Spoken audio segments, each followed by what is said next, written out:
Istanbul is Turkey's largest city. It's the heart of Turkey's business and cultural life. The country's largest port and home to more than 12 million people. Byzantium had a superb location on the Bosphorus, the broad strait that connects the Black Sea with the Sea of Marmara and the Aegean. Roman Emperor Constantine I chose Byzantium as his new imperial capital. He ordered his builders to construct a great city of wide boulevards, spacious public squares and grand palaces. It was designated as the New Rome in 330 AD and named after him, Constantinople. 2 centuries later, in 537 AD, Emperor Justinian the Great inaugurated his greatest building project, the Church of the Holy Wisdom, or Hagia Sophia. Set on a hill overlooking the Bosphorus, right where the pagan temple of Byzantium once stood, the great church was the largest and most magnificent building in the entire world at the time. The Byzantine Church of the Holy Saviour of Ankara, built in the 11th century, is very different. A small, beautifully decorated church that was built as the centre of a monastic complex. Located near the city's massive land walls, it boasts the finest Byzantine mosaics in the entire region. The frescoes in the Paracelsian chapel were the product of a new Byzantine art movement, which paralleled the Italian Renaissance. The church is now a museum. Near Hagia Sophia was the city's hippodrome, a place for public games, tournaments, chariot races and special events. Along its spina, or central dividing line, are the great relics of the past. An Egyptian granite obelisk brought by ship from the Nile. A bronze serpentine column, once topped by 3 serpent heads. The column of Constantine, which in Byzantine times was covered in plates of gleaming bronze. The armies of Sultan Mehmed II conquered the imperial city in 1453, putting an end to the Byzantine Empire. The Ottoman sultans beautified their new capital, constructing great buildings that rivaled those of the Byzantines. The Blue Mosque, built by Sultan Ahmed I in 1616, was set next to Hagia Sophia, so that people could compare the two artistic achievements.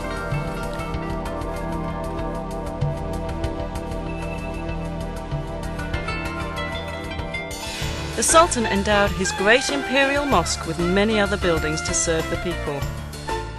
Fountains, a health clinic, a soup kitchen for the poor, a Turkish bath, a theological seminary, living quarters, shops and storehouses. Topkapi Palace, known as the Seraglio to Europeans, was the home of the imperial family and the centre of the empire's government. Constructed between 1465 and 1478, it was expanded and modified dozens of times over the next 4 centuries.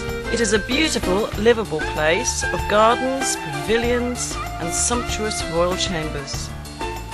Many of them are decorated with priceless Turkish tiles.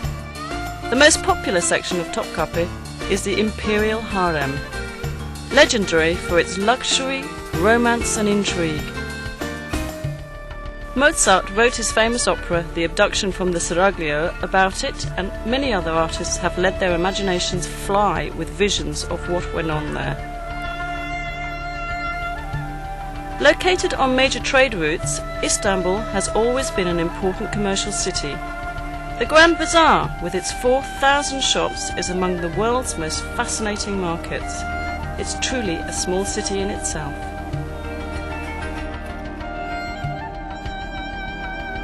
Nearby on the Golden Horn is the Egyptian or Spice Bazaar, known in Ottoman times as the place to buy exotic spices and herbs to be used in cooking or as traditional medicines.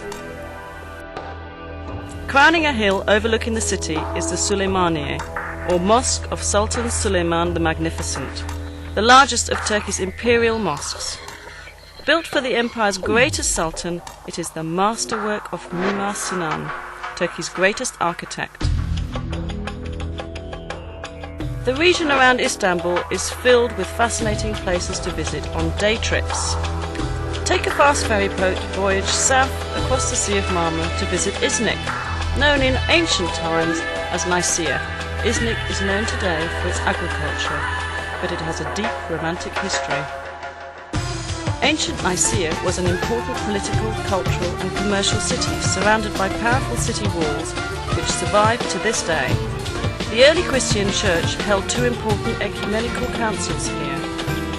At the first council of Nicaea, held in the year 325 at the church of Hagia Sophia, theologians set the stage for the adoption of the Nicene Creed. A short drive south of Iznik brings you to Bursa, a large and growing city clinging to the side of the Bithynian Mount Olympus.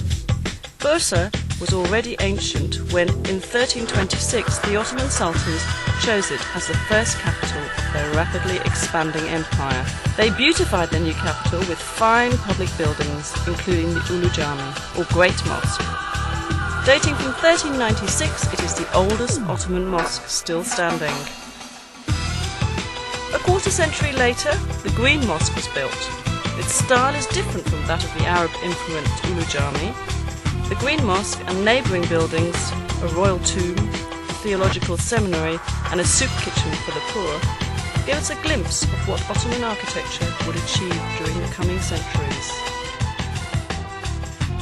Since ancient times, Bursa has been at the centre of Anatolia's silk trade. Much of the trading takes place in the historic Kozahan.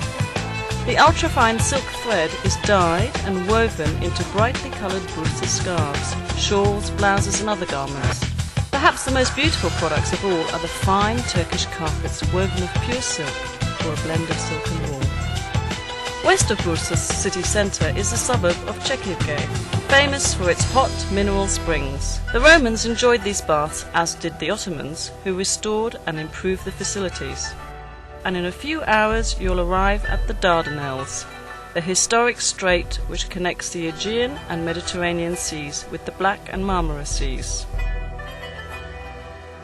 During World War I, Winston Churchill sent a huge Allied fleet to force its way through the Dardanelles in order to capture Istanbul and reopen the sea lanes to Russia. Stout Turkish resistance halted the fleet and the invading army, but the cost in casualties was horrendous for both sides. The Allies suffered more than 250,000 casualties and the Ottomans an equal number. Overlooking the southern mouth of the Dardanelles stands ancient Troy. There has been a settlement here since the Bronze Age.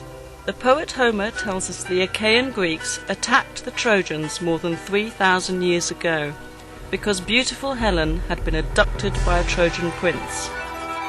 Modern historians believe the 10-year war was probably fought over control of the Dardanelles. Whatever the cause, the Trojans lost. They couldn't resist dragging the Achaeans, great wooden horse, into their city. At night, the Achaean soldiers hidden inside the horse crawled out and opened the city gates to the invaders. Troy was sacked and burned.